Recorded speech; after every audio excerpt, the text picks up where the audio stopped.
স্বার্থপর এই দুনিয়া, খোদার কসম কারো জন্য থামে না, বড় স্বার্থপর এটা। আগের গাড়ির 3 জন প্যাসেঞ্জারও যদি রক্তে ভাইসা যায়, মইরাও যায়, পিছনে জ্যাম বাজলে এরা শুনতেছে যে সামনের গাড়ি অ্যাক্সিডেন্ট করে 2 জন লোক মরে গেছে, এরা এরপরও চিল্লায় যে পুলিশ কই, রাস্তা ক্লিয়ার করে নাকা, মূল্যে মরছে না মূল্যটি সরাও। কারো হাতে সময় নাই। স্বার্থপর এই দুনিয়া, কারোর জন্য থামে না রে বাপ। হ্যাঁ, যেদিন বাপের জানাজা পড়ে, যেদিন বাপের লাশ কবরে দাফন করে, সেদিনও বংশধর সন্তান ছেলে মেয়ে ঘন্টাখানিক 2-4 ঘন্টা কাইন্দা কাটটা হইলো, রাতের বেলা ঠিকই ভাত খায়।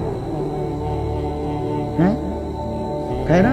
পাশের ঘর থেকে খানা আনে, আবার ওরা ঠিকই খায়। স্বার্থপর দুনিয়া যে থামে না রে ভাই, থামে না দুনিয়া। ওই জন্য আমাদের কারোর জন্য